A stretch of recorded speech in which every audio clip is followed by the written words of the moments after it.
Hello, this is Paul Peck. I'm a regional vice president with Metro Public Adjustment. Glad you could join me today. Today, we're going to talk about one of the three primary skill sets required to be very successful at Metro Public Adjustment. The first skill set you need to have is to set an appointment, to be able to meet with someone and discuss with them their home policy and to be able to do an appropriate presentation and then do an appropriate inspection of the home. So what we want to do here today is talk about that first one, that first skill set, which is setting up an appointment and being able to do that in a variety of different marketplaces and venues. This presentation is designed to help both the novice as well as someone who is a little bit further along in their career as a public adjuster.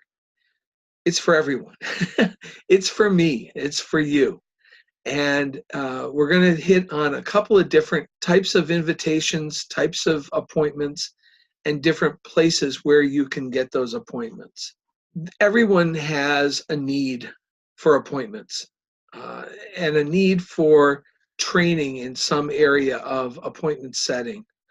For me, I wouldn't call me afraid of the phone, but I just don't like it. And those of you who know me know that I'm much more likely to text you than I am to call you. And that's because I just don't like the phone. I'm not sure whether it's because of all of the time I spent on it early on in my career or just some other phobia. But that's an issue. That thing tends to weigh about 50 pounds the first time I pick it up for the day. So I understand those of you who have a difficult time getting that phone up off of its cradle or out of your pocket and next to your ear.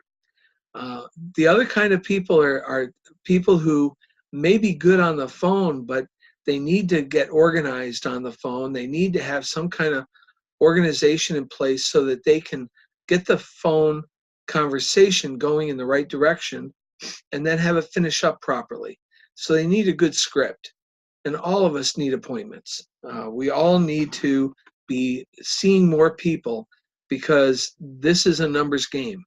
The more people you see, the more opportunity you have to identify damage in a home. The more times you have ability to identify damage in a home, the more claims you'll write, the more money you're going to make. It's a direct correlation. So there's several ways to set appointments. Most of us start off working in our warm market.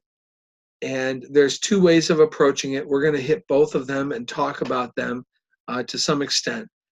The primary way that we get appointments throughout our career is really through the grade 8s, through the referral programs. Grade 8 sheets are one way that we deal with referrals, but we get referrals in a number of different ways. Some of them are through contractors, some of them are through appointment setting companies that we might be working with, but those referrals are key to our success. Finally, we will talk a little bit about cold market prospecting and telephone calls.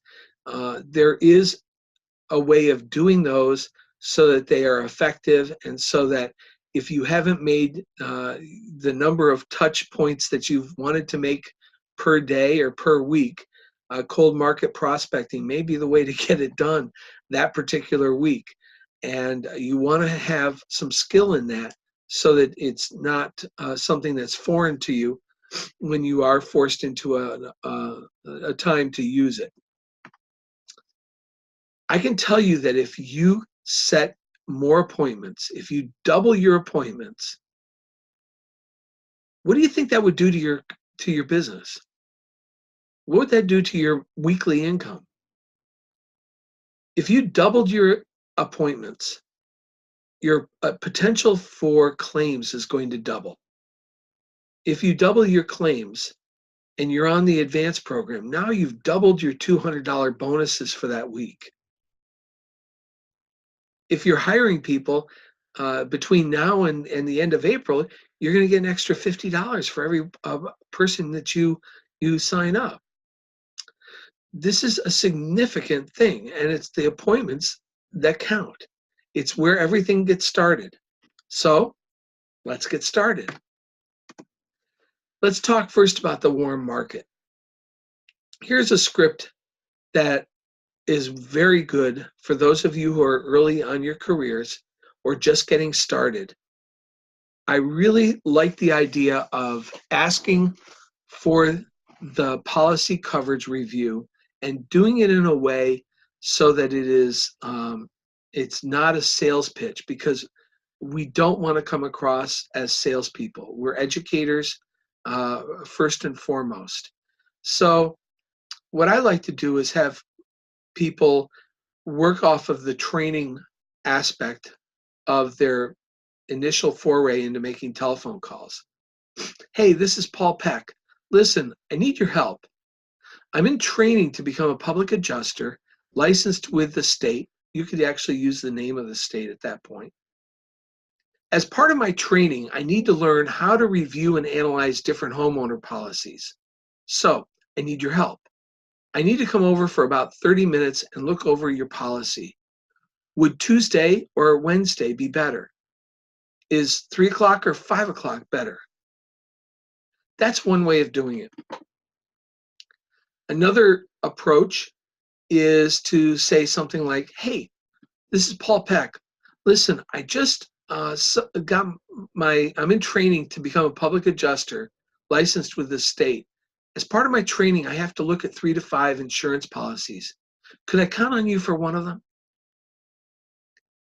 Either one of those is good. I like both of them for different reasons. One of them is it's for the person who needs to know a little bit more information. This one that's written out is really good in that some of our friends, some of our family need more information in order to make a decision up front. And if we have at one point or another tried to do a multi-level marketing experience, and we've talked with them in the past about a multi-level marketing product or service, they may be a little bit, they may push back. And so in doing a script like this, you take it out of that realm entirely. As part of my training, I need to learn how to review and analyze homeowners' policies. So I need about 30 minutes to look over your policy. And that's a really non-confrontational approach. The other way that I talked about is I'm in training to become a public adjuster, and I need to look at 3 to 5 insurance policies as part of my training. Can I count on you for one of them? And again, that does the same thing, only it doesn't give us quite as much information. So it's a little bit quicker. Now, once they respond, what you want to be able to do then is say, hey, great, I'll see you on Tuesday at 5 o'clock. Thanks. Hey, while it's on your mind, can you pull out your policy so I don't take too much of your time when I get there? My manager's going to be there with me, and I want to make sure that I know what I'm doing. Thanks a lot for helping me out. So that's a nice way of finishing it up. And again, you want to keep these conversations short and sweet. You don't want them to go much more than 2 to 3 minutes. This is not the time to check up on their dog. It's not the time to find out about their kids. It's the time to set the appointment and then move on and get another call in. So this is a really good warm market and family kind of conversation to have. Now, you may be more like me and you work off of texts a little bit more than you do the phone. The same thing is true here. The one thing I would change on this from the presentation here is I do like to get a response before I go into everything. So on this first, these are 2 separate kinds of scripts. One of them is for a policy review. The other one is a recruiting do-over.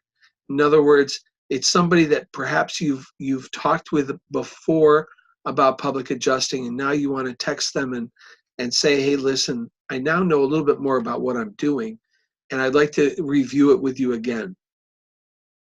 On the first one, what I would like to do on this is probably split this up into two different texts. One is, hey, George, I need your help. Are you available? So at that point, you're either going to get a yes, no, or no answer at all. But at that point, you can get into a conversation if they respond. So at that point, then I would say, I'm in a company competition. I have to do 30 free homeowner policy reviews in 30 days. Can I count on you as one of them, or can I put you on my list? Don't worry, nothing you can buy. It's just a review. So that's a nice, quick text message to try and get the appointment. Once you have an okay on that, then you go in and you identify the date and time on a third email or on a third text. On the recruiting script, you can see on this one that it's one where it's somebody who you've already had a conversation with in the past. Maybe you weren't as clear as you are today as to what the opportunity is and what the role of a public adjuster is. But here you can say, hey, Jen, remember when I told you about the public adjusting business I started? Well, I can see why you weren't interested, because I really didn't know what to say because of my excitement. Well, since I became part of the management team, I know how to explain the business better. We are still looking for sharp people like yourself, and I would love another chance to talk. Can we meet this week? So this is really designed to get to someone who is your equal, or maybe someone that you perceive as higher than you. It's a way of getting to them and having a conversation with them about the business where you may have misstated it or made it sound too much like a multi-level marketing thing before. The grade 8. This is where the meat and potatoes are. This is where we really set up our businesses. You need to do this and set it up properly. It's a multi-step process. And the first step is when you're doing the policy coverage review with the client that you're sitting in front of. What you want to do is when you're doing that first page of the client presentation, they have that box there, and that is the most important component on that first slide. The box is, hey, if you get value out of this presentation, refer us to some of your friends, family, and neighbors so that they can benefit as well. So one of the ways of presenting that box is to say something like this. Hi, I'm Paul Peck. I'm with Metro Public Adjustment. First, let me say, I'm not here to sell you anything. As a matter of fact, there's nothing you can buy, even if you wanted to. All I ask is that if you learn something, that you refer other people like yourself to me, who we can give a free policy coverage review like we're giving to you. Fair enough? And then you wait for an answer. Or don't start up again until you've received an answer.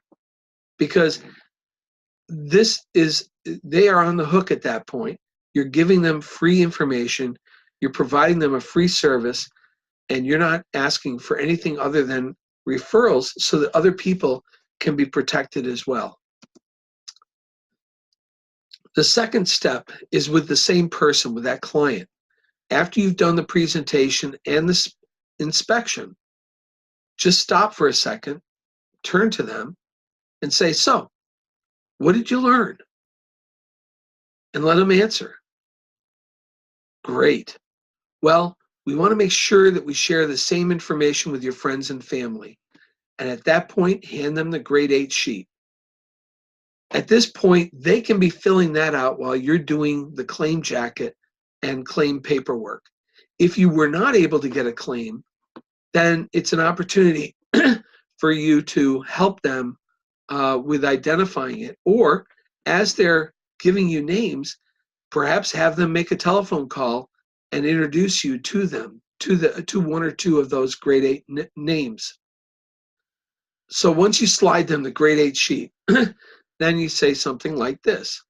What I need you to do is to write down your name, number, and email at the top of the page here. By the way, that's pretty important. I have some early ones where I wasn't as good about the process. I have no idea who those referrals are from because time goes by and you forget. Or you may do 2 or 3 of these in one day. You don't want to get them confused. Have them write their name, number, and email at the top of the page as soon as they get it. That way, they're also used to they're already into the mindset of working that page. Then write the names and numbers of 8 people you know who own homes so we can give them a free policy review just like we did to you today. And you will get a certificate for having fed 10 families in America. This is a good time to remind them of Feeding America charity that we work with, the foundation. It's a Tony Robbins foundation. What happens is we will pay for 10 meals for families in America. And we do that in the name of the client and then give them a certificate. I've had a conversation with Steve and these certificates are being sent out. So if we do the 8 referrals, we can get the meals taken care of in the name of the client. Don't try to oversell it, and don't try to talk when the hot potato is in their chair. If you're giving them the policy review for free, if you are going to feed families in America in their name as a charitable offering, that's a pretty good hot potato in their pocket. And you don't want to take it out too early. So let them stew on that for a little bit. They probably are going to come back with at least a couple of names, if not the whole 8. Now, once we've gotten the referral sheets, now what do you do with them? So this is where this script comes into play. This is the script that you use when you're talking to someone that you don't know, but has been referred to you by a friend. In this case, we're going to use the name John Mitchell as our friend. Hello, may I speak to Barbara Jones? Hi, Barbara. This is Paul Peck with Metro Public Adjustment. John Mitchell asked me to give you a call. Did he tell you I was calling? If she gives you a yes, then you continue on this script. Great. Well, I met with him recently and I showed him some things about his homeowner's policy that he was unaware of. Just so you know, I don't sell insurance. As a matter of fact, I don't sell anything. I'm a public adjuster. The state licenses me to be an advocate for homeowners like you and John, to make sure you know exactly what you're paying for and to make recommendations to you. We also check to see if you may actually be owed money by your insurance company. That's a pretty good opening phrase. It may offer opportunity for questions, but I don't think it's going to put you into a position where you have a question that you can't answer. It also is a very straightforward explanation of what is going on and what we're asking to do. We want to be able to look at their insurance policy, make sure that it's appropriate for the home and that it's exactly what they expected that they're paying for. A lot of times, the insurance policies don't contain provisions that the client thought were being included in the policy, but didn't make it in. So this is a good opportunity for them to clarify those things. And then this aspect of we'll also check to see if you actually are owed money is a good way of giving them an indication that you may be looking around. They may not see it that way right away, but they now have it in their mind that there may be money in the home that they're owed for damage that may be sustained in the house. So now the second part of this, immediately following that that first page, you go into this. After I showed John about, his policy, he wouldn't let me leave unless I promised him I would call a list of friends he gave me. And you were on that list. Now, I have time Monday and Wednesday available. Which one works best for you? I only need about 30 minutes of your time. And then you wait for an answer.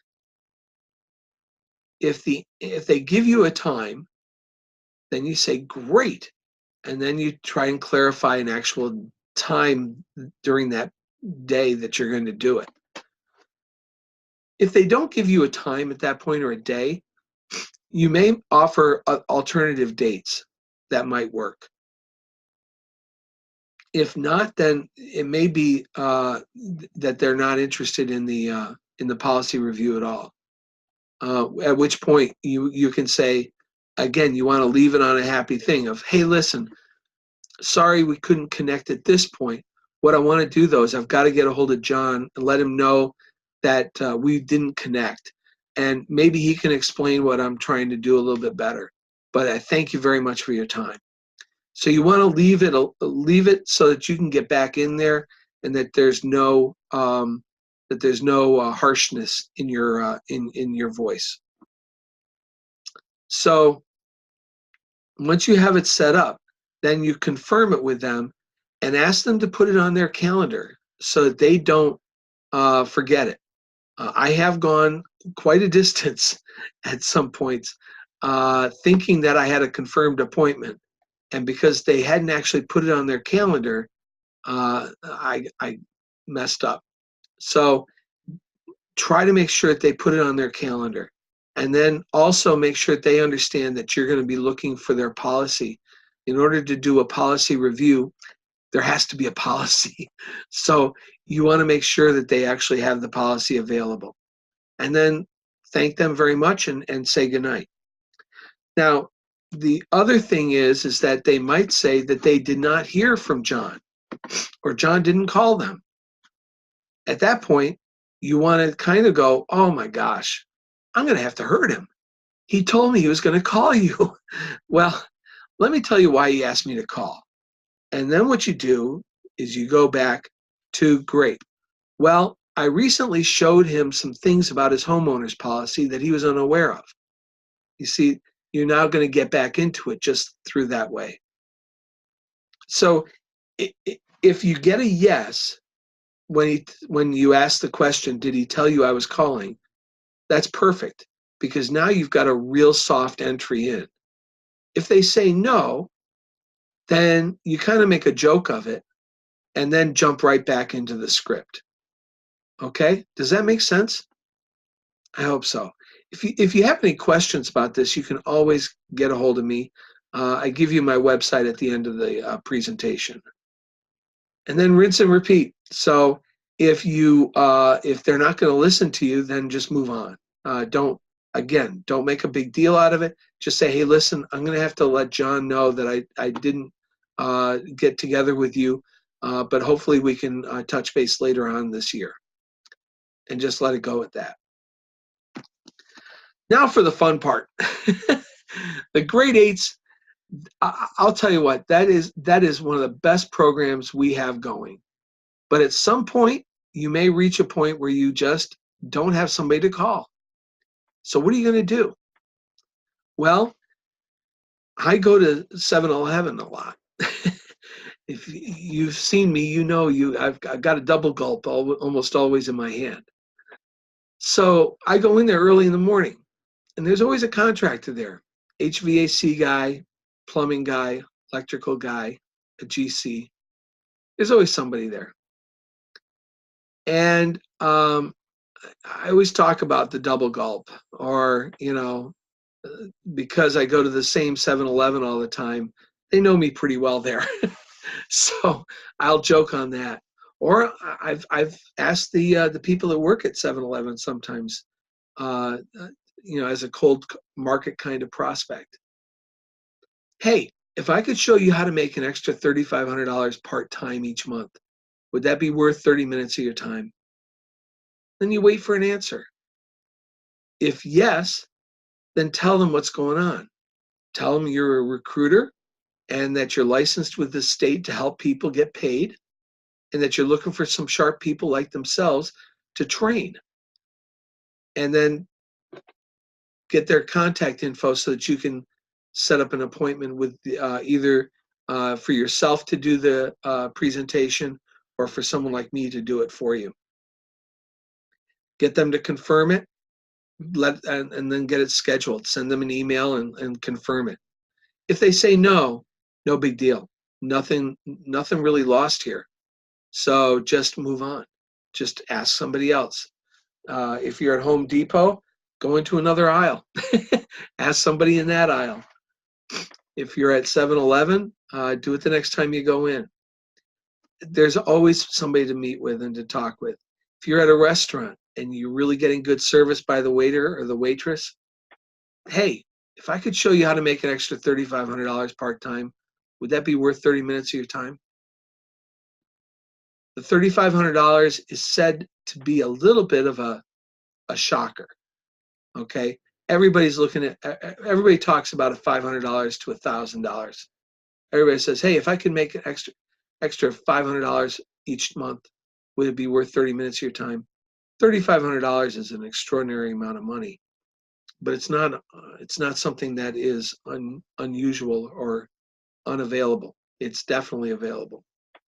So if it's yes, move on through the script. If it's no, just move on. No biggie. Don't no.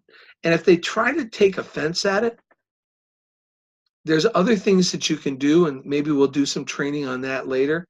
But it probably means that they've got an experience that they would be willing to share with you if you just ask them. So if they get down with you, if they say, oh, what is this, some kind of pyramid scheme? That's a great opening. Oh, wow. Did you have some experience with that? Just get them talking. But because of the way the compensation plan works, it sometimes makes people think that because they just haven't really looked at it well enough. But if you get them talking about it, then you'll find out what their experience was, and then you can shield that experience from how you're presenting this opportunity. And that's a little bit more sophisticated, but it's a really good approach to always ask why versus just shutting down. If someone comes at you, in this case with cold call marketing, the opportunity for that is a lot greater simply because they don't know you and you don't know them. So for them, there's no real loss that they can look at. But it could be a big opening for you if you can respond properly to that. So one of the best ways of doing it is, oh man, it sounds like you got a story. You mind sharing it? And then let them talk. You may find out that you've got a real good candidate there, and it may be somebody who can become a really strong performer. The other thing that you can do, and this is again something that you're going to have to work in context with a partner that you develop. This is for a home improvement kind of general contractor or home improvement sales company. But this could be for a plumbing company. It could be for a solar energy company. It could be a number of things. You just would change the actual 5-question survey a little bit, tweak it for each of those specialty areas of contracting. So in this case, we're talking about a general home improvement client list. Hello, may I speak to Mary Lou? Hi, Mrs. Smith. My name is Paul Peck, and we're conducting a brief survey for people who've just had some home improvement service done. Would you mind answering a short 5-question survey? Yes? Great. No? Thank you very much for your time. Move on. So if they say great, hey, were you pleased with your work or with the work done? What is your next project for your home? And you see, by going through this, you're actually identifying good information for what damages or what areas of the home need work. And we get really into our things here in the fourth and fifth question. The fourth question sets up this idea of the public adjuster, because most people are not familiar with the term. Most people are gonna say no. In fact, everyone's gonna say no. Were you also aware that as a homeowner, you are entitled to a free insurance policy review? Who's aware of that? Nobody. So being able to provide it is now part of the fifth question. Would you like to have one scheduled? And so that's something that, if they say yes on that, that's the opportunity to then talk about someone coming in and identifying dates where appointments are being made. You don't want to, again, leave this up to the client to indicate a day. You want to say, we're taking appointments for the week of April, blah, blah, blah. We have the adjuster going to be in this area on Tuesday, Wednesday, and Thursday. Which day looks better for you? So you want to set it up, and you want to focus people onto a time frame that they're going to use for this, and not just leave it out there for them to make a decision. Because at that point they could say, yeah, I'd love to have someone come by maybe sometime in 2021. No, thank you. So I hope you've learned some skills in this, some scripts that may be useful for you. You can tweak these as fits your personality. The key thing is to use them. All of us have a comfort zone, me included. I've told you what where my comfort zone is. But I challenge you to get outside that comfort zone. If you can jump out just a little bit, I think you can really improve your business. And I think you can really improve your income, because your income is going to be directly related to these appointments. So I challenge you, set up 3 appointments now. Do it now. Don't wait till tomorrow. You've kind of seen some good scripting now. You can review this presentation and stop it, pause it, write down what you like, and then use it. Do it now. Set up some appointments for next week.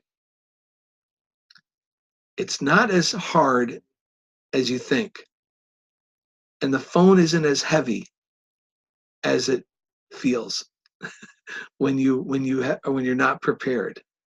But you're now prepared. So let's do it. Let's jump into it, and let's make some money. I hope you've enjoyed the presentation. It's been my pleasure to talk with you about it, and I'm looking forward to seeing your success. You have a good day.